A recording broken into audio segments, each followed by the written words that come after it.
역대상 23장 1절부터 6절까지입니다. 다윗이 나이가 많아 늙음에 아들 솔로몬을 이스라엘 왕으로 삼고 이스라엘 모든 방백과 제사장과 레위 사람을 모았더라. 레위 사람은 30세 이상으로 계수하니 모든 남자의 수가 3만 8천 명인데 그 중에 2만 4천 명은 여호와의 성전의 일을 보살피는 자요 6천 명은 관원과 재판관이요 4천 명은 문지기요 4천 명은 그가 여호와께 찬송을 드리기 위하여 만든 악기로 찬송하는 자들이라. 다윗이 레위의 아들들을 게르손과 그핫과 므라리에 따라 각 반으로 나누었더라. 아멘. 기도하겠습니다. 하나님께서 하신 일, 하나님의 그 뜻을 우리가 알고 있는 지식에 따라 그대로 받는 것이 아니고 온전히 이 성경 말씀을 통해서 알고 깨닫고 받아들여서 하나님이 누구신가를 제대로 아는 가운데에서 하나님의 뜻이 있는 그 길로 이끌려가는 저희가 되게 해주시옵소서. 예수님 이름으로 기도합니다. 아멘. 우리가 이 성경을 볼 때 이 성경에서 그 신앙 생활을 하는 데 있어서 꼭 알아야 될 내용과 이것은 뭐 알지 못해도 괜찮겠다 그런 내용으로 좀 나누어 보는 경향이 좀 많습니다. 근데 우리는 이 성경의 전부를 이제 하나님의 말씀이라고 하죠. 생명의 말씀 이렇게 얘기를 하고 있단 말입니다. 성경 전부가 생명의 말씀이라면 성경에서 어떤 내용도 우리가 소홀히 할 수 없는 중요한 내용입니다. 그런데 이제 우리는 이 중요하고 중요하지 않고를 우리 내용에 따라서 그냥 우리가 취사 선택을 하고 구별하고 받아들인다. 그렇게 말할 수가 있단 말입니다.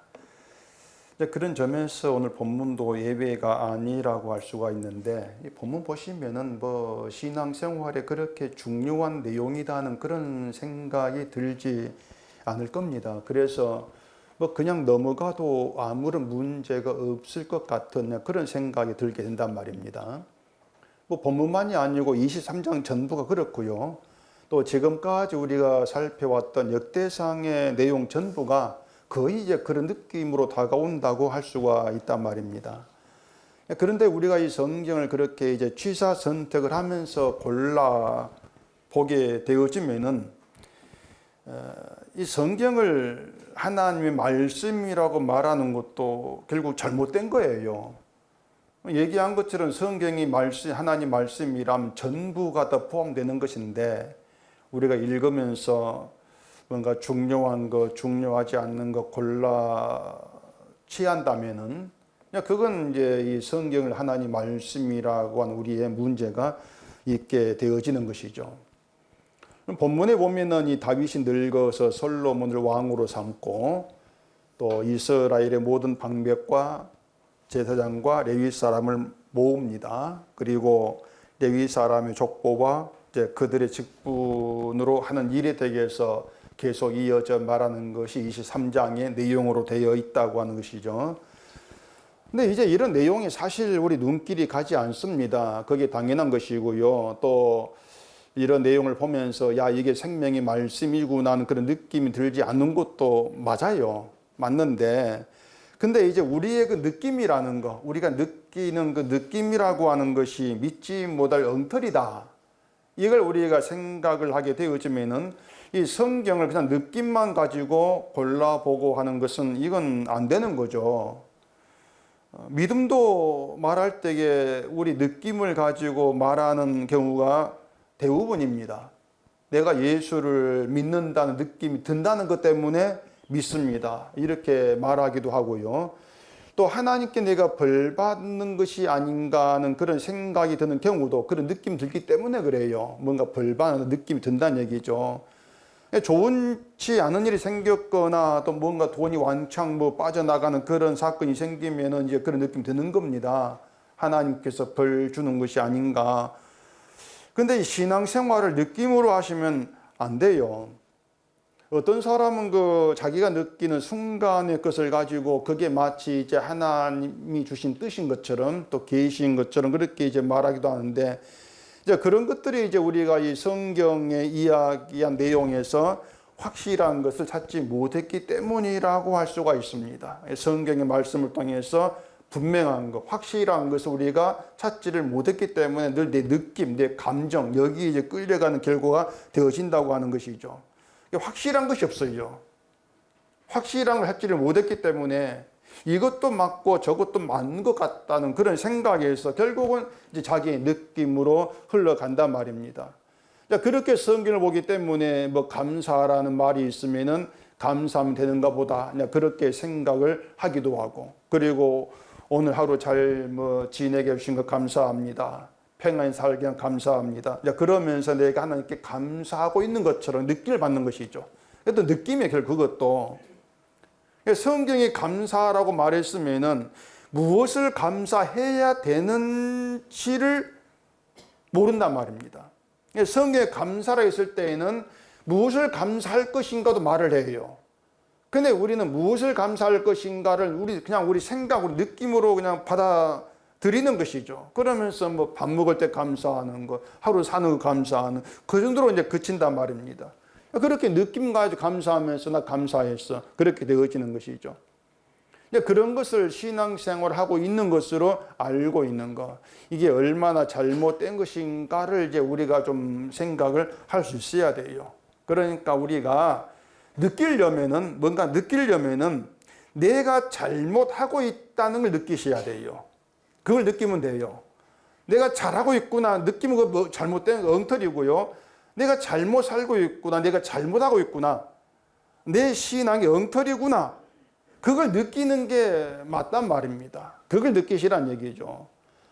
나는 구원받을 수 없는 저주에 속한 자라는 것을 하나님이 살게 하시는 모든 삶에 나타나는 내 현재 모습에서 그렇게 느껴야 한다는 겁니다. 그 느낌은, 그러니까 내가 저주에 속한 자구나, 그런 느낌은 이건 성령 받은 성도만이 느낄 수 있어요.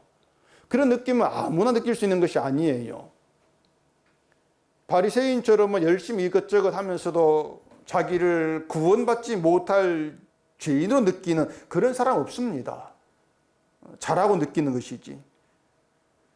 결국은 내가 저주받을 자임을 느낀다는 것 자체가 그것이 성령이 간섭하고 있다는 증표가 되죠. 그럼 오늘 본문이 우리에게 어떤 느낌으로 다가오는지가 중요한데, 본문만 보면은 구약 성경에 있는 이스라엘 이야기라는 그건 외에 다른 특별한 건 사실 없습니다. 근데 그건 이제 본문에서 우리가 어떤 의미를 갖지 못하기 때문에 그렇게 느껴지는 것은 당연한 것이고요.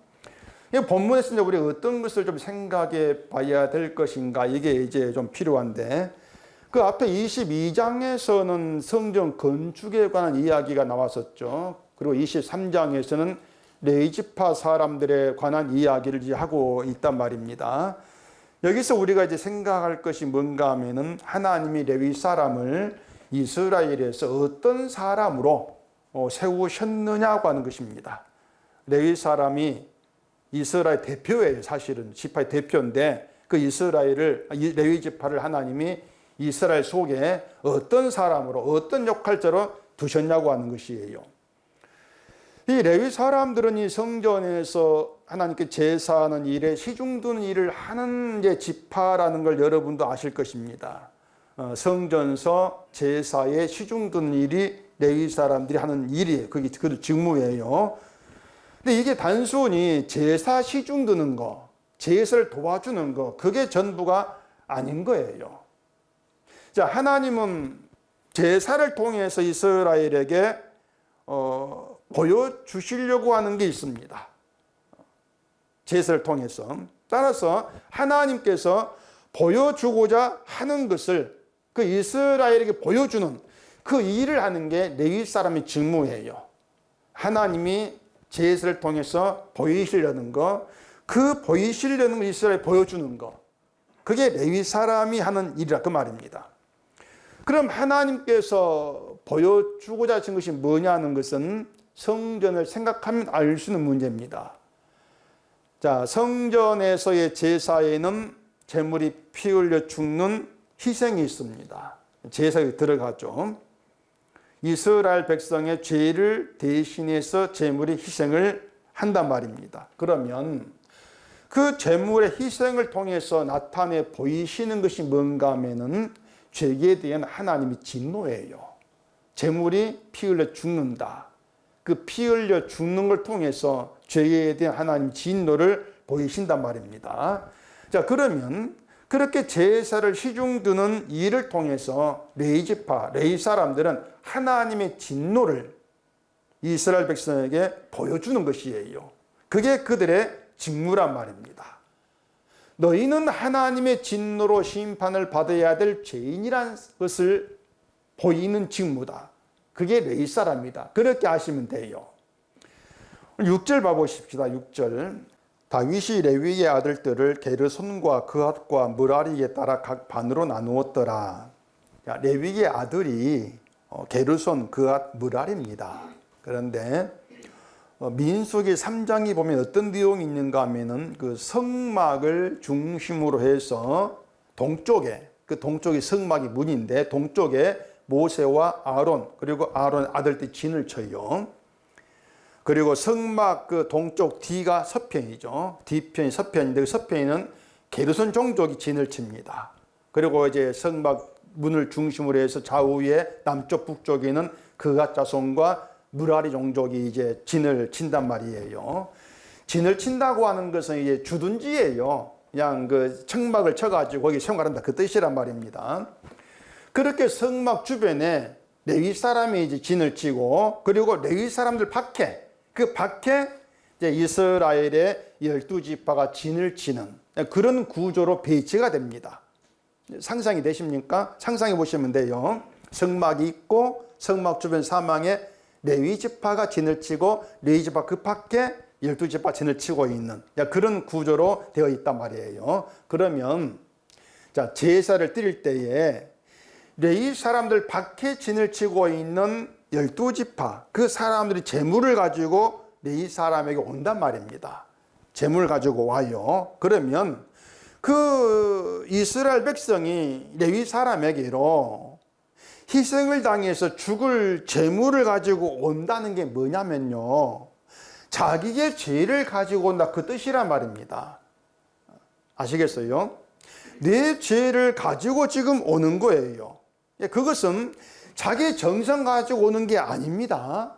제물 가지고 오는 게 하나님이 기뻐할 예물을 가지고 오는 것도 아니에요. 그게 어긋나 버리면은 아무리 제사를 열심히 드린다 할지라도 하나님을 받지를 않습니다.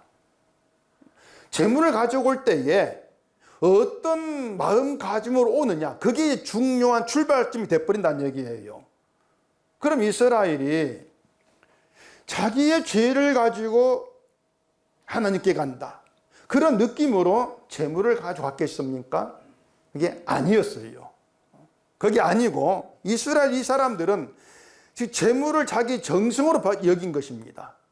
내 정성을 하나님께 바쳐, 제물을 내가 바치는 예물, 그렇게 생각을 한 거죠. 그런 생각으로 제물을 가지고 간 거예요. 이런 이스라엘에 대해서 이사야 선지자 한 말이 있습니다.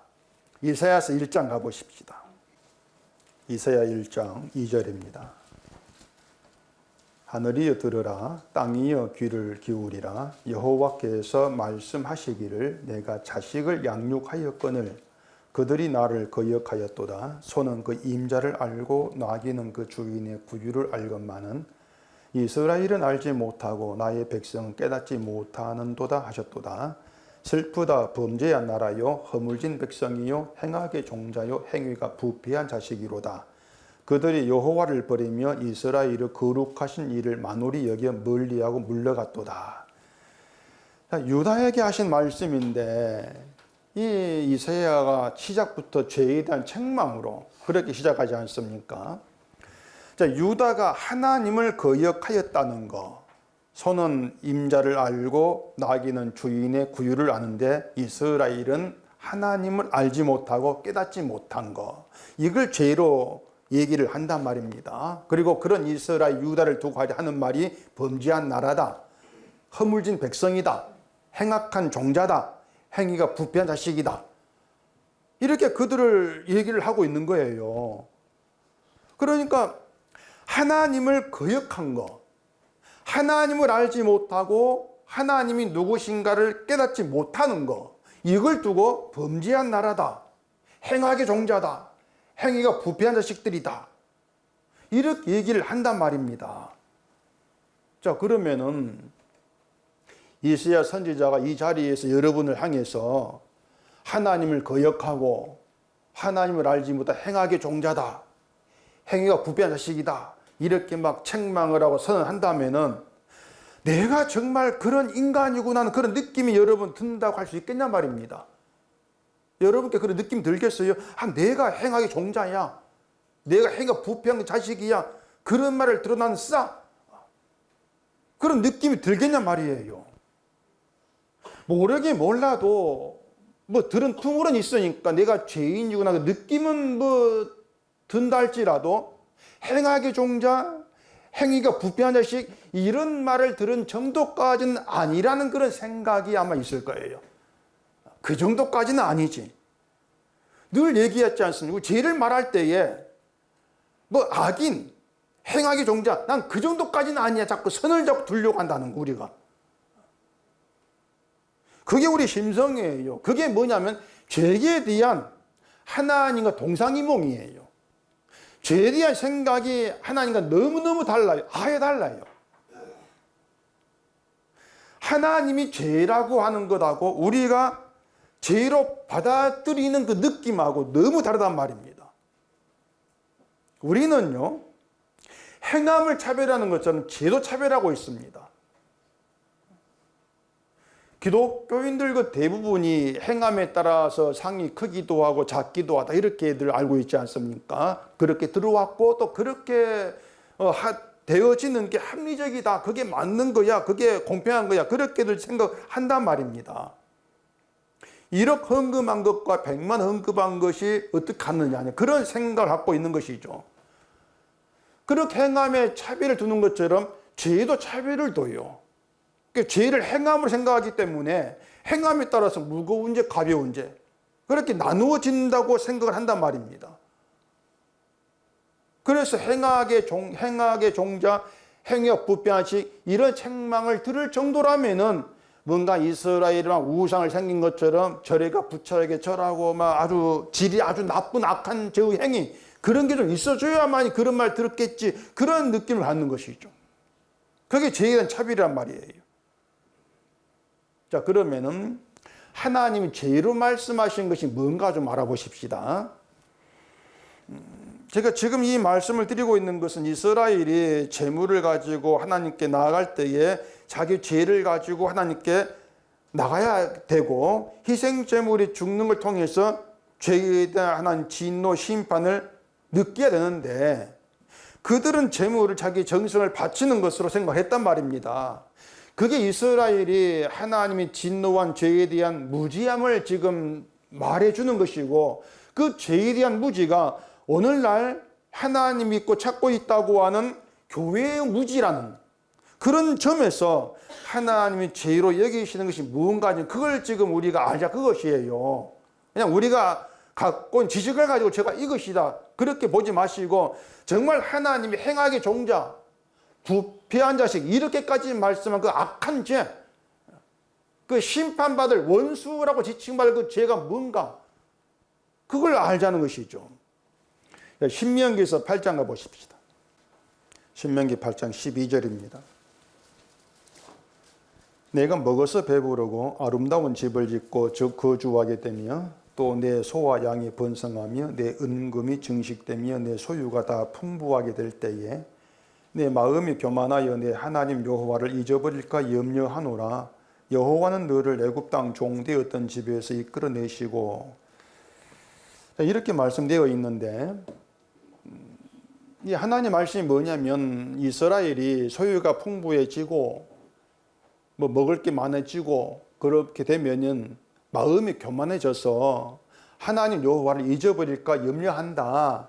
그 내용이지 않습니까? 그게 인간이라는 거예요. 이 말씀이 뭐냐면은 인간은 소유가 풍부해지면은 마음이 교만해져 가지고 하나님을 잊어버리는 존재다. 그렇게 목바가 얘기를 하고 있단 말입니다. 인간은 먹고 사는 게 풍부해지면은요, 그 모든 게 누구로부터 하는 걸 잊어버립니다. 잊어버리고 내가 열심히 일해서 얻었다. 그렇게 마음이 교만해져요. 내 것, 내 소유로 간주하는 것이죠. 그게 하나님을 잊은 거란 말입니다. 하나님 잊었다고 하는 것이 내 머리 기억에서, 뇌에서 하나님 이 세 글자 사라지고 내가 어떤 신을 이걸 기억상실 걸리는 그게 아니에요. 그런 기억상실이 아니고 내게 있는 모든 게 누구로부터 왔는가? 그 사실을 망각한단 말입니다. 그 망각한 증거가 그 모든 걸 내 소유로 여긴 거예요. 내가 일해서, 내가 노력해서, 내 힘으로 내가 벌어들인 것.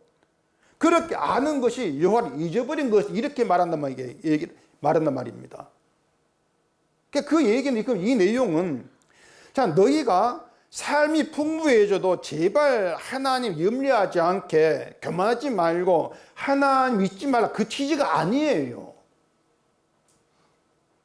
마음이 교만해서 하나님 잊어버리는 것이 너희 인간이라고 하는 것입니다.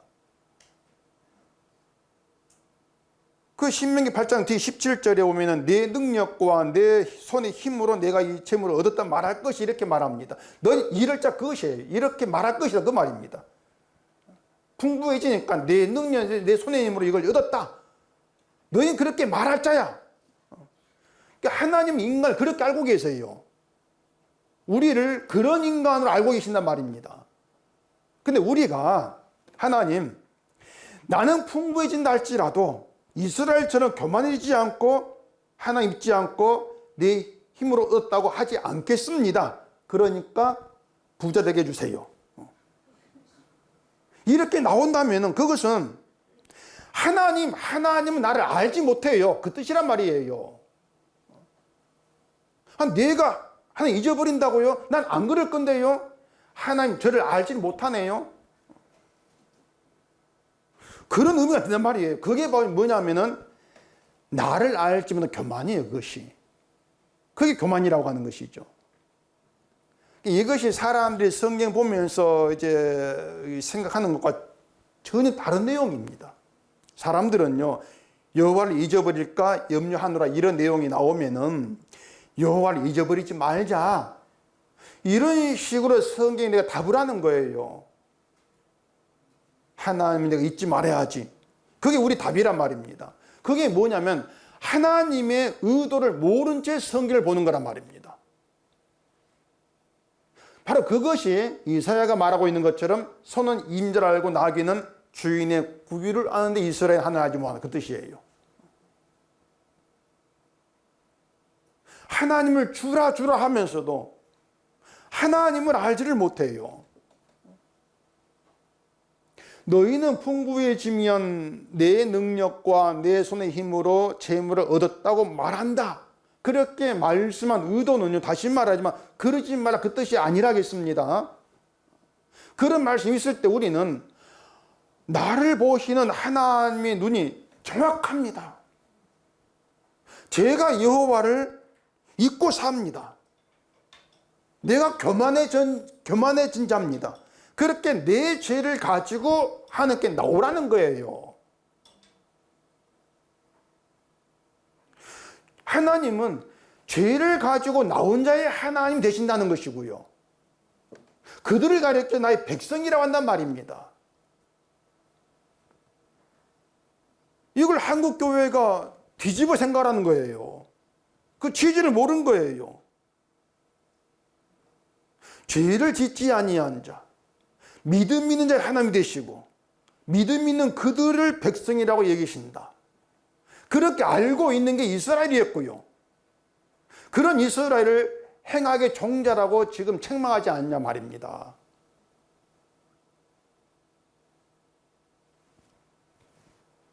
하나님께는요, 신앙생활 바르게 하고 열심히 있고 뭐 예물 갖다 바치고 그런 백성 필요치가 않습니다. 하나님께서 필요한 백성은 자기 죄를 가지고 나온 그들이에요. 그들을 필요로 한단 말이에요. 왜 그런가 하면요, 죄의 자리에 있어야만이, 죄를 가지고 나와서 죄의 자리, 심판의 자리에 있어야만이 하나님께서 아들을 보내서 행하시고 아들이 홀로 이루신 그 일을 볼 수가 있는 거예요. 죄의 자리에 있어야만이. 그리고 그들이 그 하나님의 아들로 인한 아들의 일을 보는 그들이 하나님을 찬송을 하고 감사할 수 있단 말입니다. 그러니 죄를 가지고 나온 자가 필요해요. 그런데 자기 죄에 대해서는 아예 눈을 감아버리고 죄를 보지 않고 늘 자기에게 있는 어떤 믿음의 그 행실, 그걸 보면서 자기의 정성과 열심을 두고 나간다. 내 걸 들고 나가는 그런 사람은요, 하나님이 아들을 보내 베푸신 일을 100% 잊어버립니다. 완전 잊어버리고 내가 정성으로 내 일을 생각합니다.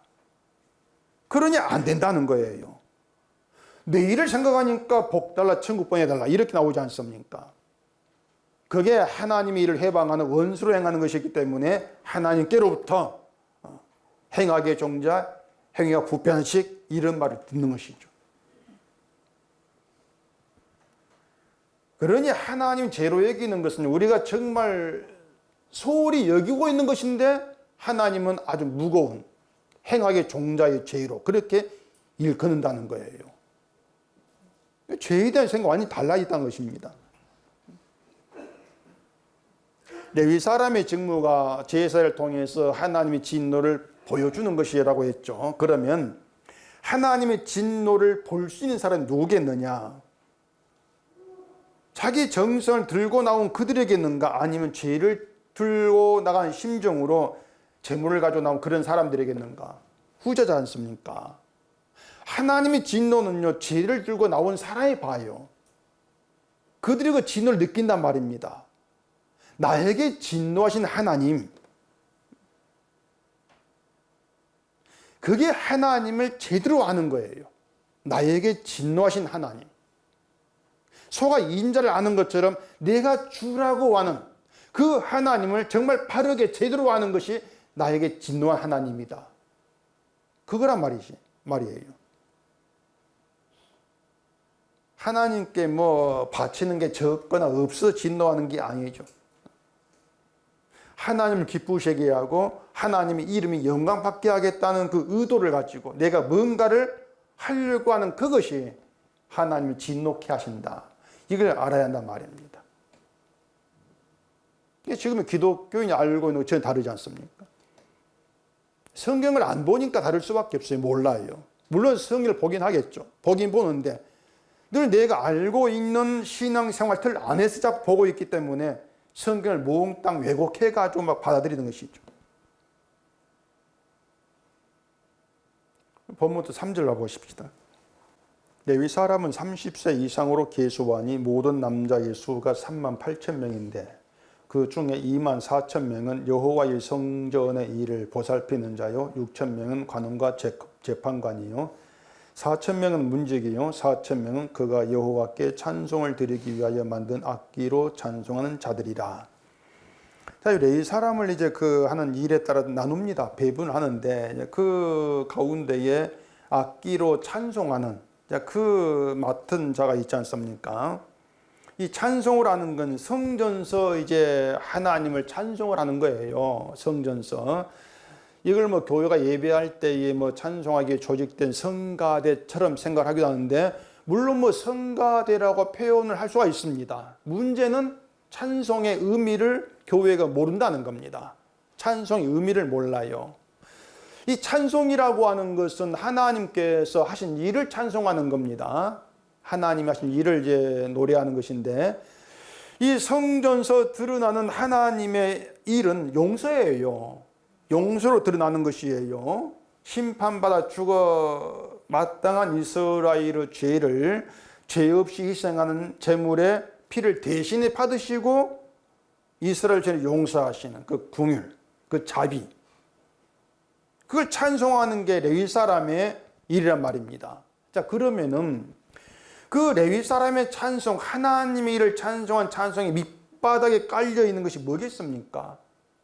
죄가 깔려 있는 거예요. 죄가 밑바닥에 깔려 있단 말입니다. 근데 이스라엘이 죄는 생각하지 않고 정성 바치고 복 받겠습니다, 이런 생각으로 성전에 나온다면 그게 죄를 용서하는 그 긍휼과 자비, 그 모독을 받는 거란 말입니다. 찬송을 방해하는 게 되는 거예요. 이 모든 이야기가 예수님 십자가로 그대로 연결된단 말이에요. 찬송이라고 하는 것은 하나님의 하신 일을 노래하는 것이라면은 그 일은 완전히 완성된 일이에요. 그게 찬송이에요. 하나님의 일이 꽉꽉 채워진, 부족함이 없는 그 일을 찬송하는 것이란 말입니다. 거기에는 결국 찬송에는 죄가 들어있고 죄를 용서하시고 긍휼을 베푸시는 그 모든 게 들어있다는 것이에요. 그 21장에서 다윗이 오르난에게 타작마당을 사가지고 거기서 여호와를 위해 제단 쌓은 이야기 있지 않습니까? 여러분 이미 지나간 성경 어지간하면 이제 보지 않겠지만은 기억을 떠올리기 위해서 21장 다시 가보십시다. 21장 26절. 다윗이 거기서 여호와를 위하여 제단을 쌓고 번제와 화목제를 드려 여호와께 아뢰었더니 여호와께서 하늘에서부터 번제단 위에 불을 내려 응답하시고 여호와께서 천사를 명령하심에 그가 칼을 칼집에 꽂았더라. 자, 이때 제사 드리는 다윗이 어떤 이제 사람으로 제사 드리냐면은 사탄의 충동으로 이스라엘을 계수한 일로 하나님께 죄를 범한 그 다윗으로 제단을 쌓았단 말입니다. 아시겠죠?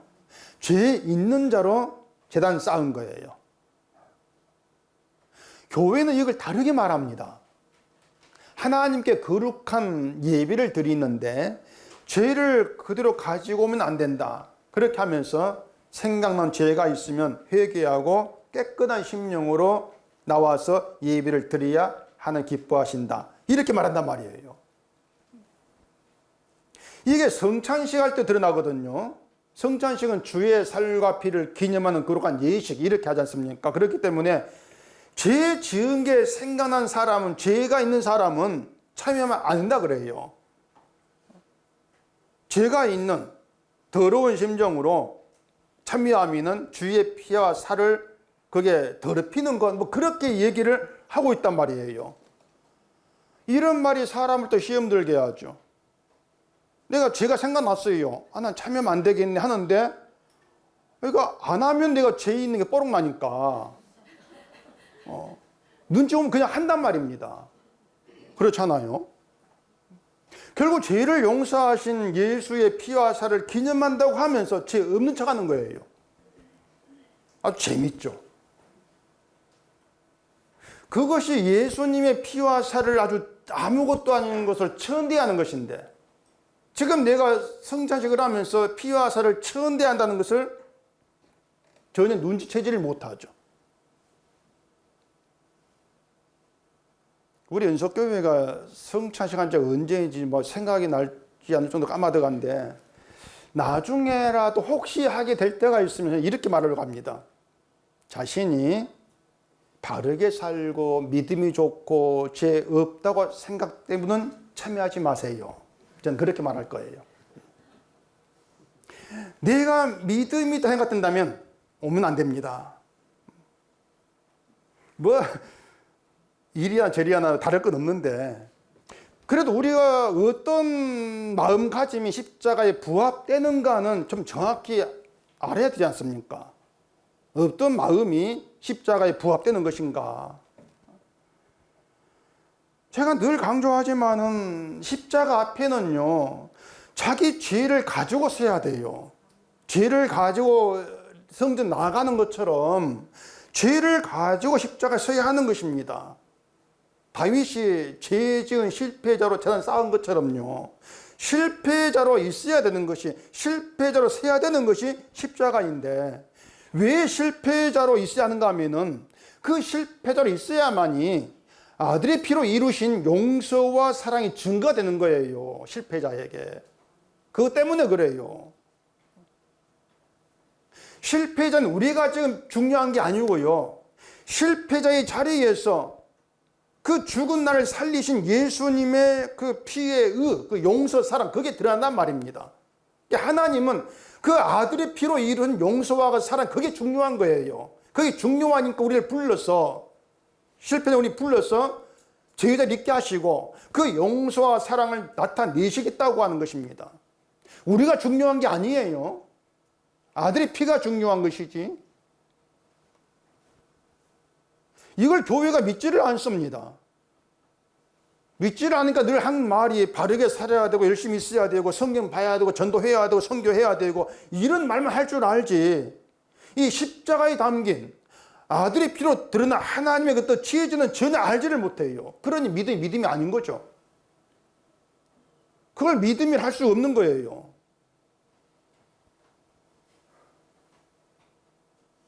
성전에 죄 있는 자로 나오고 재물 잡고 피 흘리는 레위 사람의 직무를 통해서 하나님 진노를 보게 되고, 진노를 받아 마땅한 자를 긍휼히 여기고 죄를 용서하시는, 그리고 함께 하시는 그 하나님의 사랑을 알게 되는, 감사함, 이게 한 세트예요. 그게 하나예요, 하나.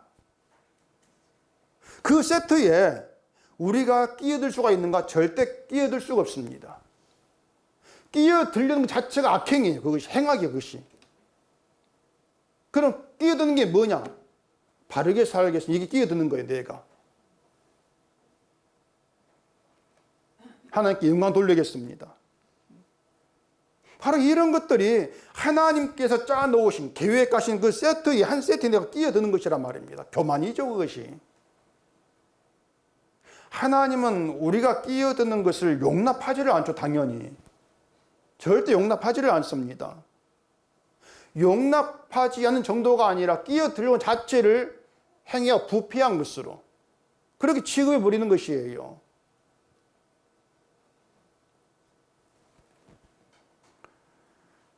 우리가 세상을 어떻게 살고 있는지를 보면은 딱 한마디로 엉터리죠.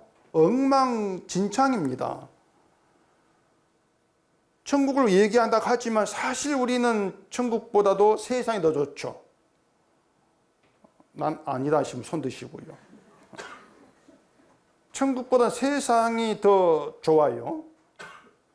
예수를 말하지만 또 솔직한 심정으로 예수 없이는 살아도 돈 없이는 못 산다.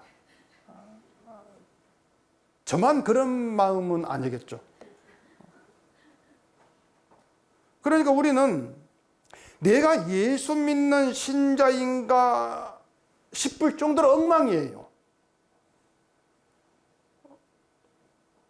예수를 입에 담기 민망할 정도로 우린 그렇게 엉망입니다.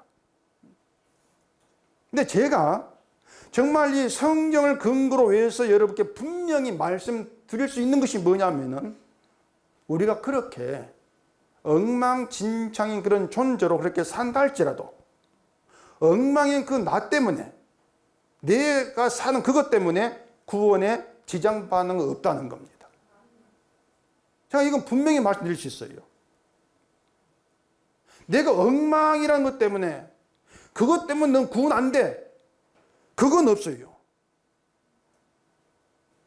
하나님께서 택하고 부르시고 이 확정하신 그들은 엉망으로 살아도 구원 받습니다. 하도 제가 말씀드렸으니까 내가 엉망 살겠다 이렇게 나갈 분 없겠죠. 이미 엉망 살고 있는데 엉망 살겠다, 이건 말이 안 되는 거예요. 왜 내가 엉망인데 구원을 받는가? 무엇 때문인가? 무엇 때문입니까? 십자가의 은혜죠. 예수님의 피의 은혜, 그 피의 능력이죠. 그게 우리를 구원되게 한단 말입니다.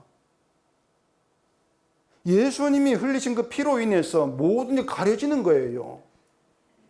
그러면 나는 엉망으로 안 살래. 죄를 얘기하고 깨끗하게 살래.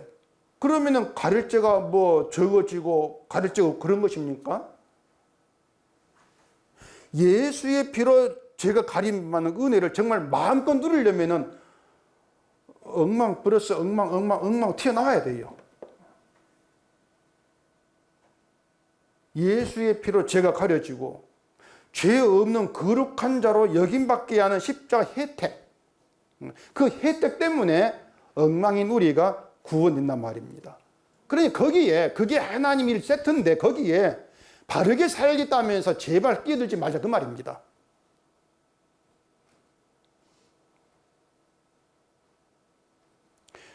바르게 살고 신앙생활 열심히 하면서 예수님의 은혜 감사하면 되지 않겠습니까? 뭐 그런 생각도 들지 모르겠는데 아마 들 거예요. 들 건데 이미 우리가 바르게 살겠다는 자체가 뭐냐면은 바르게 살 수 있다는 생각이 나오는 거예요.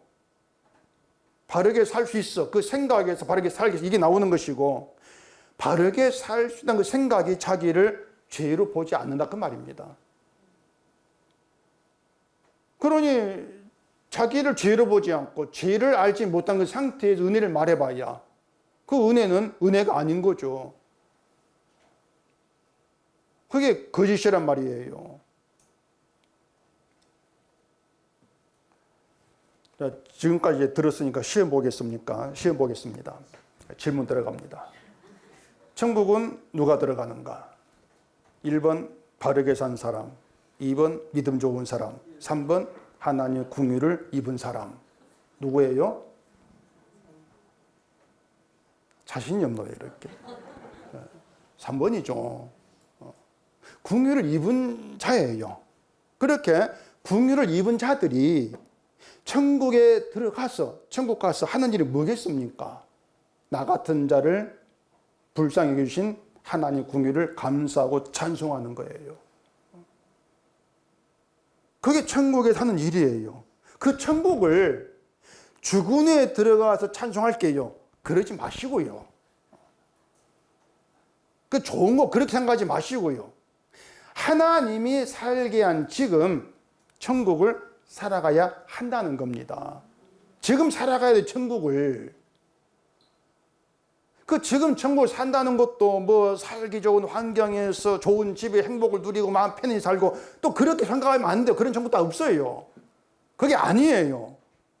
그건 자꾸 내 위주로 나에게 좋은 천국을 생각하는 것이고 그런 천국을 또 살 수도 없어요. 자, 하나님이 아들을 보내심으로 우리에게 내미신 손이 긍휼의 손입니다. 그 손이 긍휼의 손이에요. 그 손에 잡혀서 긍휼히 여기신, 나를 긍휼히 여기신 하나님을 찬송하는 게 레위인이고 성도란 말이에요. 그래서 성도가 천국을 산다는 거 간단해요. 나를 사로잡으신 하나님의 긍휼을 깨닫고 긍휼을 감사하고 찬송하는 겁니다. 그게 감사가 되는 게 천국을 사는 거예요. 그건 내가 편히 사는 거 아무 관계가 없는 거예요. 오늘 막 실패하고 넘어지고 고통이 돼도 그 가운데서도 하는 긍휼을 깨도 감사한다. 그게 천국이에요, 그것이. 그렇게 천국을 사는 이들, 긍휼을 감사 찬송한 이들, 바로 이들이 오늘 주보 성경 묵상에서 말하는 14만 4천입니다. 그들이. 이 14만 4천이 의미하는 사람은 하나님께 바친 있는 사람이 아니에요. 나중에 집에 가고 주보 설명 당하면 읽어보세요. 꼬박꼬박 읽어보세요. 꼬박꼬박. 바친 게 있는 사람이 아니라 하나님께 받은 것만 있는 사람들이에요. 14만 4천은. 받은 것만 있어요. 이걸 성도의 기준으로 세우시라 그 말입니다. 성도가 어떤 사람이 누구냐? 하나님께 받은 것만 있는 사람이다. 그게 이러면 돼요. 받은 것만 있다. 바친 건 없어. 받았으니까 감사하고 바쳐야 되지. 이게 성경에 없는 거짓말입니다. 정말. 14만 4천이 누군가 봐보십시다. 계시록 14장 가보십시다. 계시록 14장 1절입니다. 또 내가 보니 보라 어린 양이 시온산에 섰고 그와 함께 14만 4천이 서 있는데 그들의 이마에는 어린 양의 이름과 그 아버지의 이름을 쓴 것이 있더라. 14만 4천이 이제 어린 양 예수님과 함께 시온산에 섰다 이렇게 이제 얘기하는데 그 14만 4천의 이마에 어린 양의 이름과 그 아버지의 이름을 쓴 것이 있다 이렇게 이제 얘기하고 있습니다. 14만 4천의 특징 그 징표는 이마에 어린 양의 이름과 아버지 이름을 쓴 것이 있는 거예요. 그 이름을 뭐 14만 4천 이들이 손수 스스로 쓴 것이 아니죠.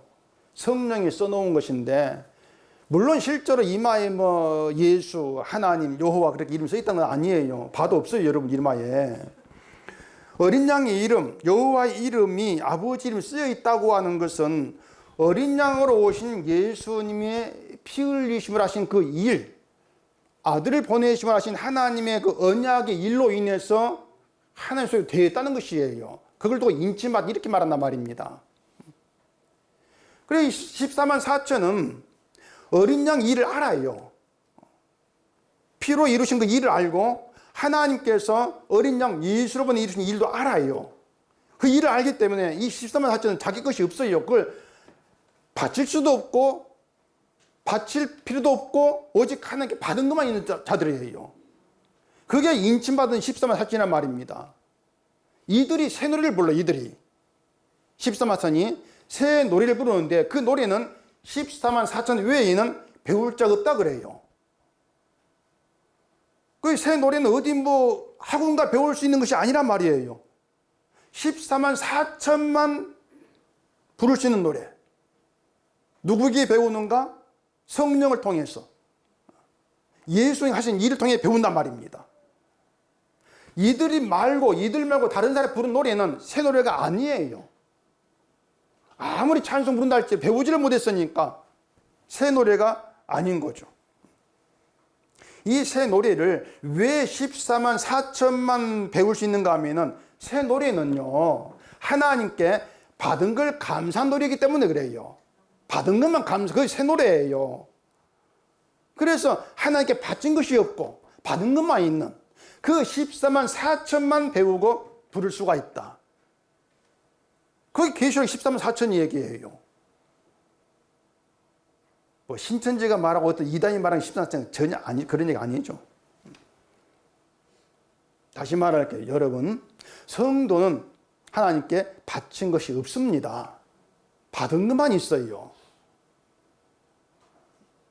긍휼, 자비, 용서가 성도가 받은 거예요. 헌금 바치지 말은 것이 아니고 헌금 해봐야 하나님께 바치는 것이 아니라 그거예요. 헌금 부지런히 하세요. 이런 말 내워야지. 자, 이런 얘기에서 우리가 반드시 알고 있어야 될 이제 하나님의 뜻이 있습니다. 죄인 되고 원수된 자에게 긍휼과 자비와 용서하심을 베풀고 주시는 이유가 뭐냐? 아까 제가 말씀드렸지 않습니까? 우리가 중요해서 우리를 구원하시려고 하신 것이 아니고 하나님의 긍휼, 그 사랑을 이 땅에 나타내기 위함이라고 하는 것이에요. 아들의 피에 그 용서 나타내기 위함이다. 정성을 다해 하나님 믿으면 복 준다. 그런 우상인 하나님이 아니고 심판이 마땅한 자에게 긍휼 베푸시고 용서하신 그 사랑의 하나님, 그 하나님을 증거할 명목으로 용도로 우리를 실패한 우리를 부르신 거란 말입니다. 그렇기 때문에 죄인의 자리에서 진노가 마땅한 그 자리에서 하나님께 받은 것을 감사하고 노래하는 그들이 14만 4천이다.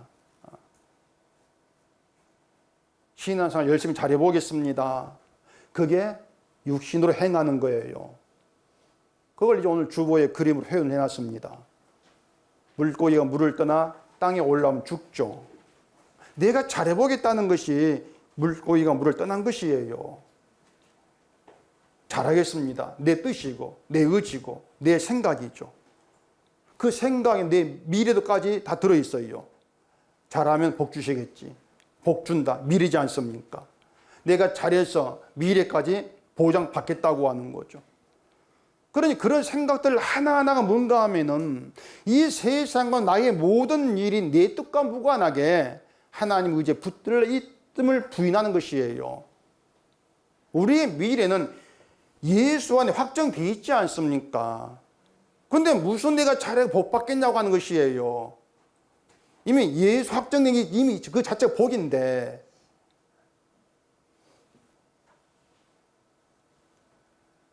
물고기가 물에 있어야 물이 나를 살게 한다는 것을 느낄 수 있는 것처럼 우린 예수 안에 있어야만이 나 같은 자를 살게 하신 하나님의 사랑을 느낄 수가 있는 거예요. 십자가 안에 있어야만이. 예수 밖에 있으면 느끼는 건 사랑의 내 의를 느낍니다. 물에 튀어나오면 내 의를 느껴요. 내가 잘한다는 거, 내가 바르게 하고 있다는 거, 자꾸 그렇게 자기 의를 느낀단 말이에요. 하나님은 그것을 죄로 간주합니다. 행악. 그러니 우리가 죄를 보고 느끼는 것은 정말 어렵지가 않아요, 사실은요. 왜냐하면 내 자체가 죄니까 어렵지가 않습니다. 뭐 오늘 내가 뭐래 찾을 필요가 없어요. 내 자체가 죄예요. 그리고 바울은 죄가 더하는 곳에 은혜가 더욱 넘치다고 하지 않습니까? 그러면 성도에게는 말씀 보면서 힘이 있던 죄가 점점 선명히 살아나는 거예요. 말씀을 통해서 살아나고 더 크게 죄가 느껴지는, 거기에 즐거움이 있단 말입니다. 죄가 더한 곳에 은혜가 넘치다고 하니까 은혜가 점점 더 넘쳐난 즐거움은 죄가 한없이 더해지는, 거기에 있게 되는 것이죠.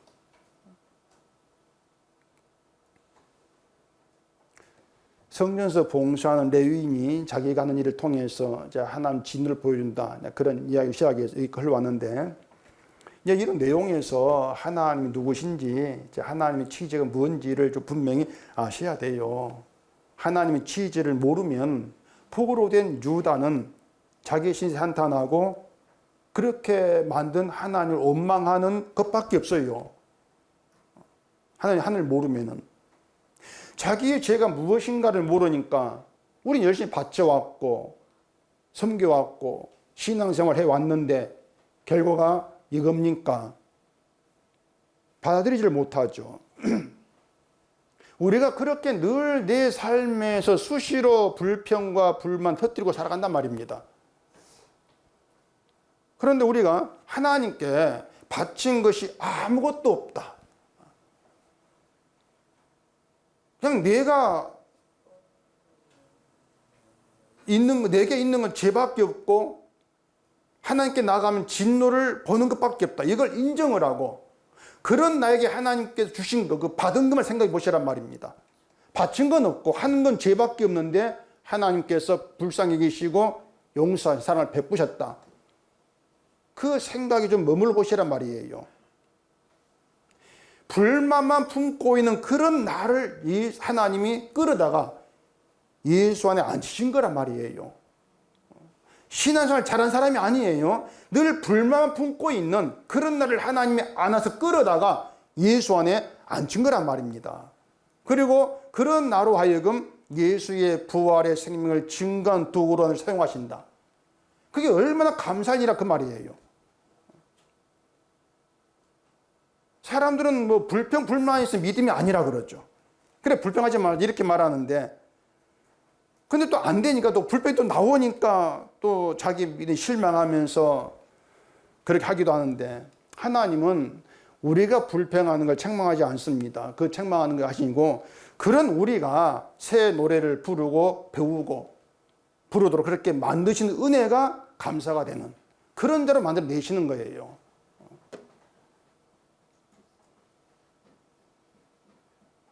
그래, 유다가 포로된 것도 사실은 하나님의 취지를 알면 감사할 일이죠.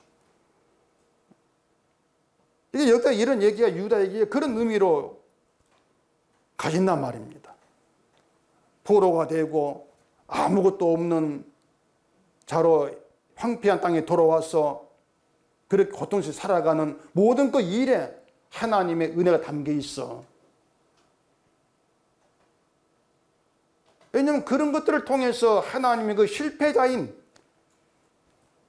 너에게 베푼 것이 이런 거야. 그걸 또 성전을 세우고 레위 사람을 통해서 나타내 보이고 하시는 것이죠.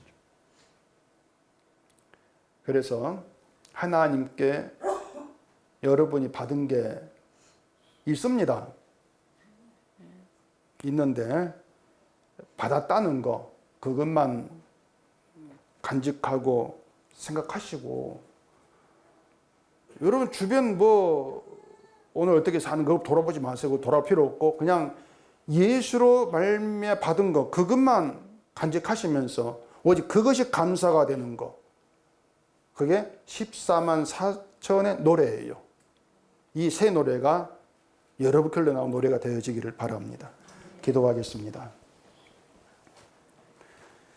우리 아버지 하나님, 하나님의 취지, 하나님의 뜻을 알지 못하고 늘 내 뜻을 가지고 살았던 우리들입니다.